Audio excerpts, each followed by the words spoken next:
Well, there have been rumors circulating that Rachel Zegler is getting reduced screen time in the Snow White movie that is coming out in 2025. But don't get your hopes up. Those are just indeed rumors. It first came from That Park Place. An inside source claims that Disney has hired a young actress to play Snow White as a child. The idea is to cut time out of Rachel Zegler's performance to show Snow White as a cute little kid, soften the character with flashbacks and or a major origin story portion toward the beginning of the film. And of course, edits have not begun for these scenes as we believe they're not shot yet, so things could change, and that might be one of the reasons that they decided to delay the film entirely. This child actress is named Amelia Foucher. She's, I think, 11 years old to play a young version of Rachel Zegler's Snow White.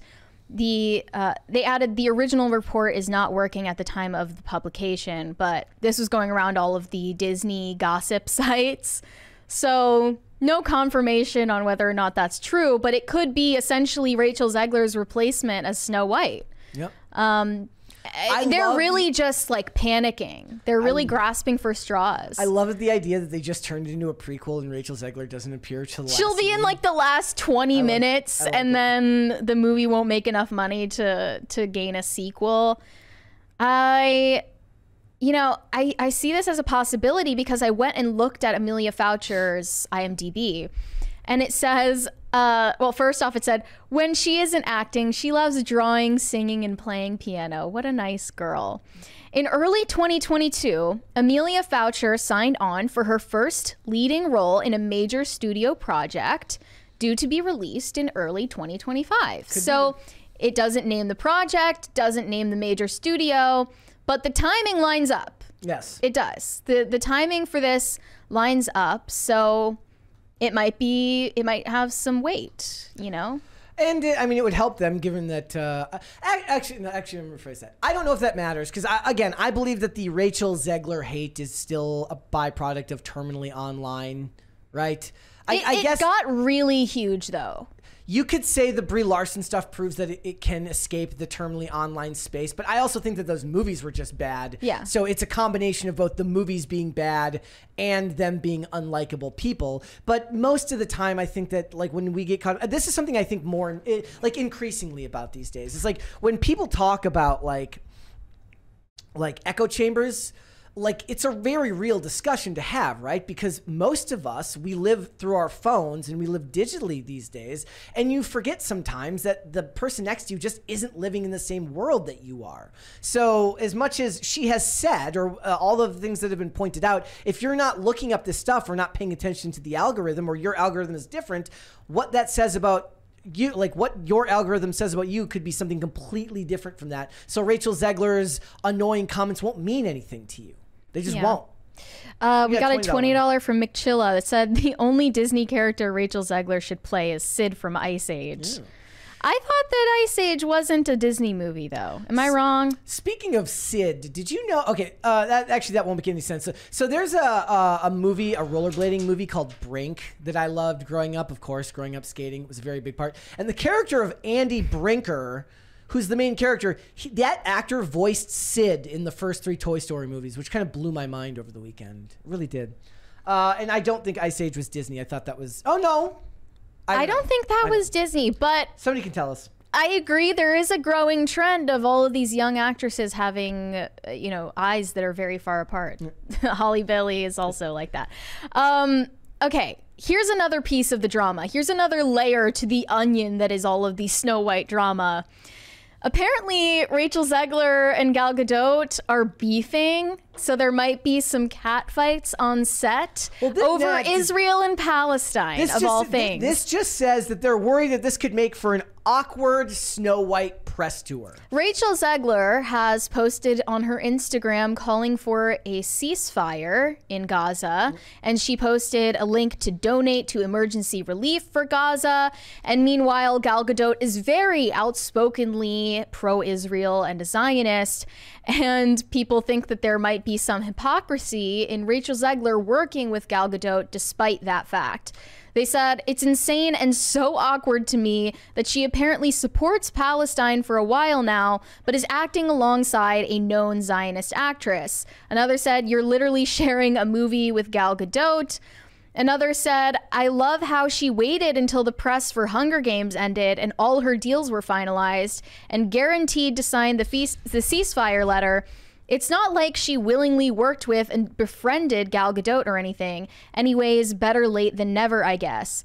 And it was really out of character for Rachel Zegler to remain silent on a political issue, which is so trendy.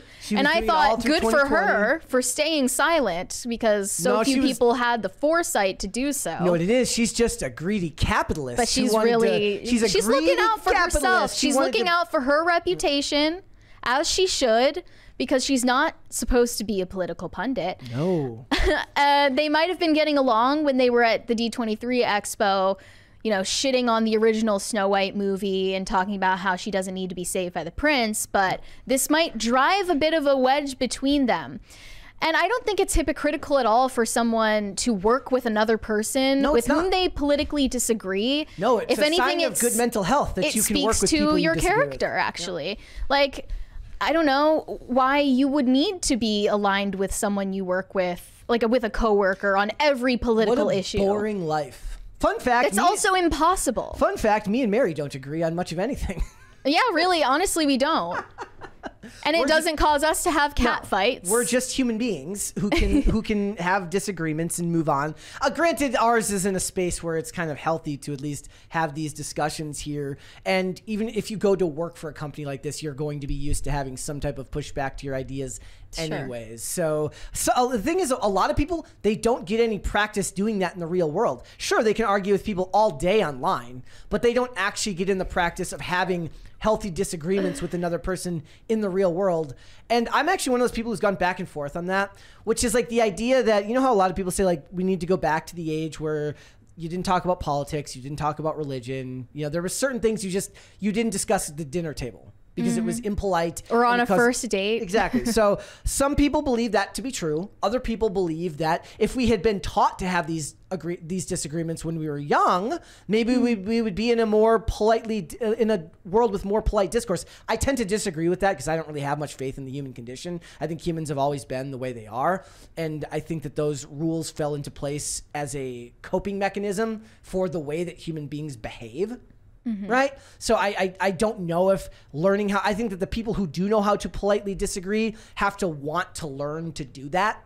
And most people just don't. Someone in the chat said, who the F wants to talk about politics with their coworkers? Obviously, we can't relate because we live in an inherently, political work environment. At my last job, I had a coworker who was, and I'm talking like an old school progressive. Like, he had been a progressive his whole life. He was in his 60s or 70s, diehard Bernie bro in his 60s and his 70s. And I was here, more, I don't know, like anarcho-capitalist. And politically homeless for the most part, but just very happy to just, politicians bad on both sides of the aisle. Bad and evil. Media bad and evil. And me and him would have our discourse back and forth. My favorite being when he would try to rationalize Bernie supporting Hillary in 2016. It made me laugh, right? And we got along fine. We would have our disagreements and we would go on about our day. But that we don't live in that world anymore. And that's an older gentleman who knows how to disagree with somebody and understand that that's not the end of the world. That's a generational thing. And it's also a thing that's kind of only possible between two grown men.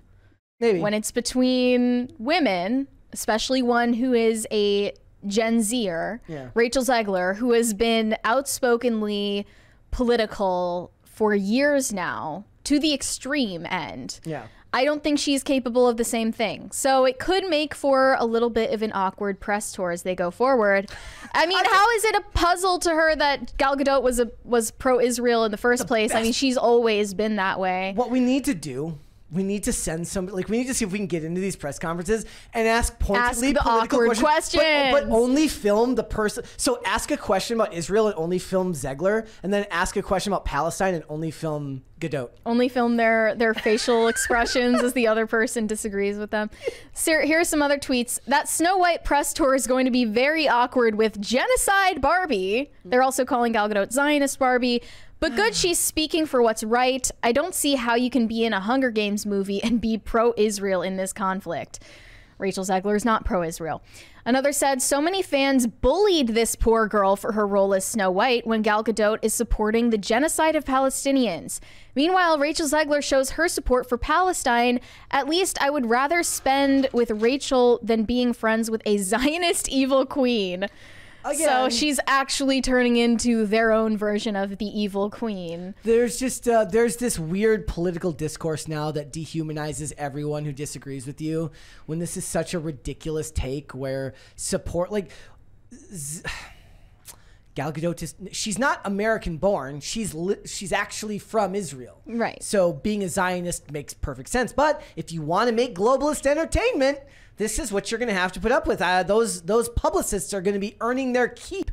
I mean, we are in what a lot of people call a big tent movement where, you know, public figures on this side of the aisle disagree about a smorgasbord of different issues.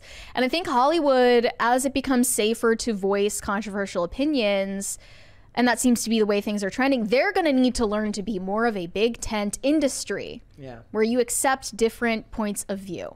I mean, they've always been used to remaining in lockstep with each other on literally every issue. This might be the one issue that's finally forced them to realize that when they can't decide who's most oppressed, we're going to have to... Exactly. I can't imagine that Gal Gadot and Rachel Zegler differ on literally any other opinion. It's like when they talk about J.K. Rowling, who agrees with you on not just 99%, 99.999999999% of issues. She's right on board with you. So how are you going to throw the baby out with the bathwater? Right. It makes no sense. Makes no sense just in terms of making money. Thanks for watching. Listen to full episodes of Pop Culture Crisis on Spotify. Keep up with us on social media and make sure you subscribe and ring that bell so you never miss the show. Bye, guys.